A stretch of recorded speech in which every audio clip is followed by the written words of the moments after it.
여기 있으니 내게 찾아오셨네. 그가 먼저 날 사랑하사 아들 보내주셨네.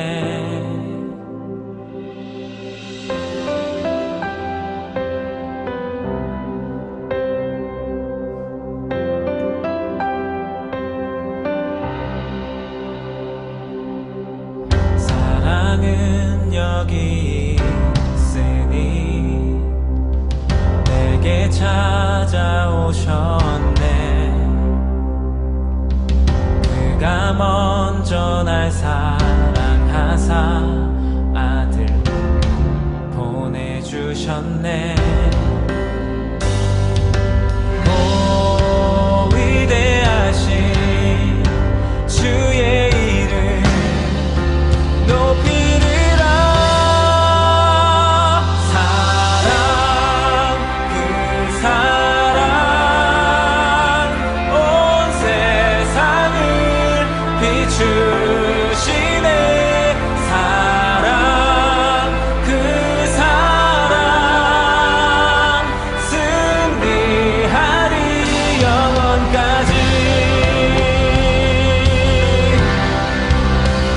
우리 다 같이 그 자리에 일어나셔서 찬양합시다. 사랑은 여기 있으니 사랑은 여기 있으니 예수 내 안에 예수 내 안에 있네. 완전한 그의 사랑 안에 함께 살게 하셨네. 오 위대하신 주의 이름 높이리라. 사랑 그 사랑 온 세상을 비추시네. 사랑 그 사랑 승리하리 영원까지.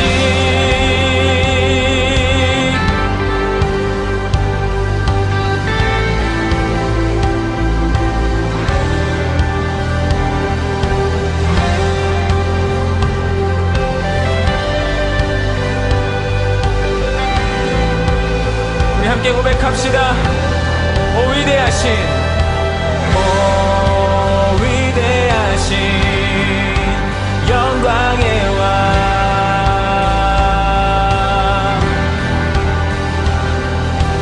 오 위대하신 영광의 왕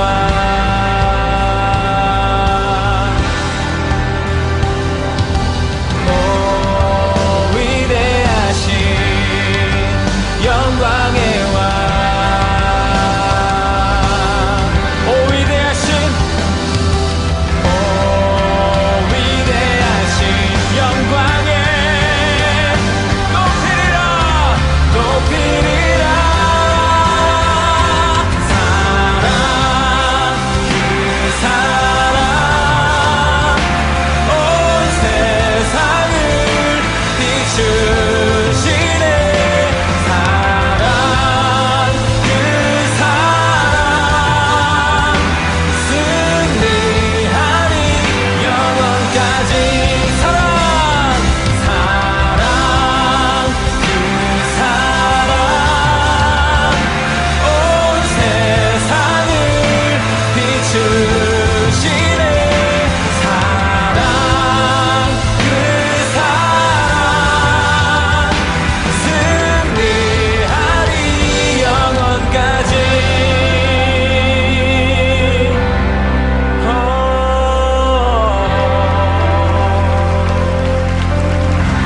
할렐루야.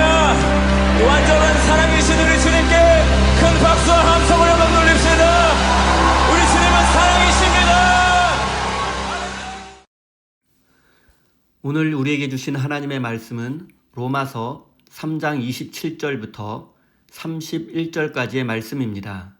다 같이 화면을 보시면서 함께 읽겠습니다. 그렇다면 사람이 자랑할 것이 어디에 있습니까? 전혀 없습니다. 무슨 법으로 의롭게 됩니까? 행위의 법으로 됩니까? 아닙니다. 믿음의 법으로 됩니다.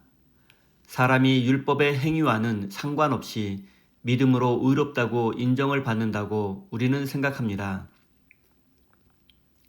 하나님은 유대 사람만의 하나님이십니까? 이방 사람의 하나님도 되시지 않습니까? 그렇습니다. 이방 사람의 하나님도 되십니다. 참으로 하나님은 오직 한 분뿐이십니다. 그러므로 하나님께서는 할례를 받은 사람도 믿음을 보시고 의롭다 하시고 할례를 받지 않은 사람도 믿음을 보시고 의롭다고 하십니다. 그러면 믿음으로 말미암아 우리가 율법을 폐합니까? 그럴 수 없습니다. 도리어 율법을 굳게 세웁니다. 아멘. 하나님께서 이 말씀을 통하여 우리에게 은혜 주시기를 원합니다. 하나님의 크신 사랑과 은총이 여러분의 삶에 함께 하시기를 빕니다. 오늘은 우리는 자랑할 것이 없습니다 라는 제목으로 함께 하나님의 말씀을 나누겠습니다. 우리는 지난주에 오직 하나님의 은혜로만 구원받을 수 있다는 성경의 진리에 대해서 살펴보았습니다. 죄인인 인간이 구원받을 수 있는 오직 한 가지 이유는 바로 하나님의 은혜 때문입니다. 예수 그리스도를 통한 하나님의 은혜만이 우리를 구원할 수 있다는 것이 성경의 가르침입니다. 그리고 하나님의 은혜로만 구원받을 수 있다는 이신칭의 교리와 관련해서 오늘 본문은 하나의 질문을 하고 있습니다. 그것은 하나님의 은혜로 구원받은 사람이 무엇을 자랑할 수 있겠느냐라는 것입니다. 27절 말씀을 읽겠습니다. 그렇다면 사람이 자랑할 것이 어디에 있습니까? 전혀 없습니다. 무슨 법으로 의롭게 됩니까? 행위의 법으로 됩니까? 아닙니다. 믿음의 법으로 됩니다. 바울 당시 로마인들은 자랑거리가 참 많았습니다. 귀족들은 혈통과 가문을 자랑했습니다. 로마의 강력한 군대와 높은 문화와 문명을 자랑했습니다.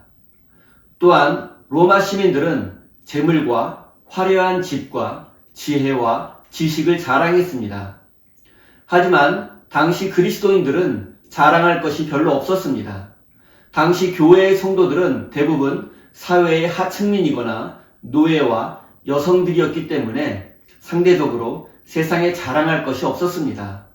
하지만 유대인들은 달랐습니다. 그들은 로마인들이 보기에는 자랑할 것이 없었지만 유대인들은 하나님께 선택받은 민족이라는 사실과 율법을 알고 있다는 점, 그리고 할례를 받았다는 사실을 자랑했습니다. 이런 배경 속에서 사도 바울은 모든 인간은 하나님의 은혜로만 구원받을 수 있기 때문에 그 어떤 인간도 하나님 앞에서 아무것도 자랑할 수 없다는 점을 강조했습니다. 사람이 하나님 앞에서 의로워질 수 있는 방법, 즉 구원받을 수 있는 방법은 오직 하나님의 은혜입니다. 그렇다면 하나님의 은혜로 구원받은 인간은 하나님 앞에서 아무것도 자랑할 것이 없습니다. 사랑하는 성도 여러분, 지금 여러분이 자랑하고 있는 것은 무엇입니까? 대놓고 자랑하지 않더라도 은근히 자랑하고 있는 것이 있지 않습니까? 그리고 잘 생각해보면 여러분이 자랑하고 있는 것이 바로 여러분의 삶의 목적과 지향점을 보여준다는 사실을 알게 될 것입니다. 로마인들은 세상의 권력과 재물을 자랑했고 유대인들은 종교적 특권을 자랑했습니다. 하지만 그리스도인은 오직 하나님만, 그리고 하나님의 은혜만 자랑해야 한다는 사실을 기억하십시오. 교회에서 신앙생활을 하다 보면 참 점잖으시고 인격적인 분들을 많이 만나게 됩니다. 하지만 거의 모든 사람들이 대놓고 하던 은근히 하던 모두 자기를 과시하고 자랑하는 일에 열심임을 경험하게 됩니다. 정도와 방법의 차이가 있을 뿐이지 자기 자랑을 하지 않는 사람은 없습니다. 여기에서 목회자도 예외는 아닙니다. 목회자들의 자랑거리는 주로 교회의 크기와 성도들의 숫자입니다. 이런 면에서 큰 교회 목사는 자랑거리가 많아 어깨에 힘이 들어가고, 작은 교회 목사는 자랑거리가 없어 주눅이 드는 경우도 있습니다. 하지만 성경의 가르침에 따르면 이런 자랑은 아무 의미가 없을 뿐만 아니라 오히려 불신앙에 가깝습니다. 세상에서의 소유와 성취, 그리고 그 어떤 세속적인 자랑거리도 하나님 앞에서 의롭다는 인정을 받을 수 있는 조건이 될 수 없습니다.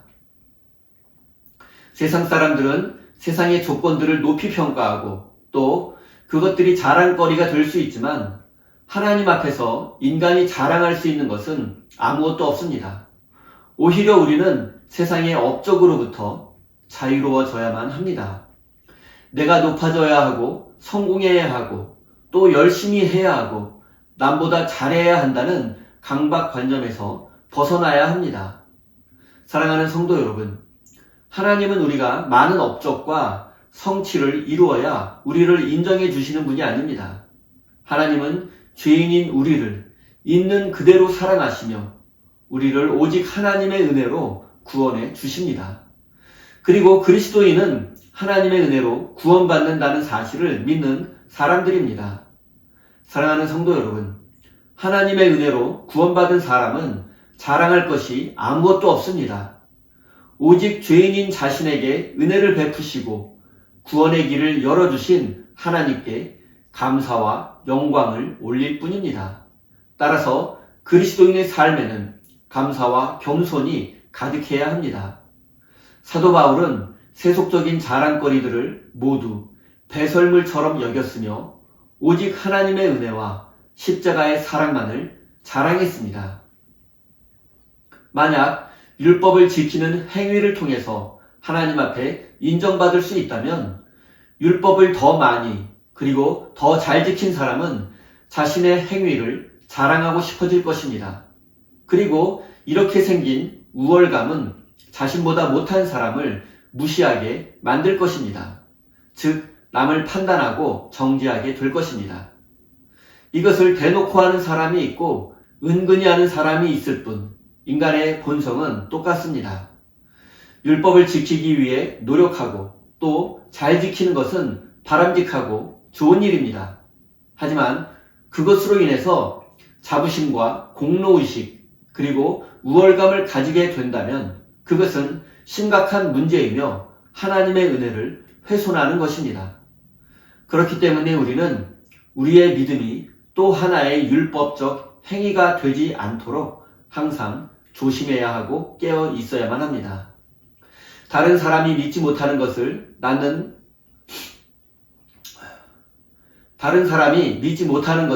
나는 믿었다는 생각과 내 믿음이 더 크다는 생각은 하나님의 은혜를 율법적 행위로 전락시키는 것입니다. 우리가 하나님의 은혜로 구원받았다는 사실을 확실히 믿는다면 종교적 우월감을 내려놓아야 한다는 사실을 기억하십시오. 사랑하는 성도 여러분, 우리 모두는 하나님 앞에 설 수 없는 죄인들이었습니다. 그런데 오직 하나님의 은혜로 우리 앞에 구원의 문이 활짝 열렸습니다. 여기에 우리의 공로는 아무것도 없습니다. 오직 아들 그리스도를 보내주신 하나님의 은혜를 믿고 받아들이기만 하면 됩니다. 그럼에도 우리에게 자랑할 것이 있고 또 자랑한다면 그것은 종교적 우월감에 지나지 않으며 하나님은 그런 교만한 자들을 미워하신다는 사실을 잊지 마십시오. 사랑하는 우리 세임교회 성도 여러분, 오직 십자가의 은혜만을 자랑하는 참된 그리스도인이 되시기를 예수님의 이름으로 축원드립니다. 우리 다 함께 주신 말씀 가슴에 새기며 기도의 자리로 나아가겠습니다.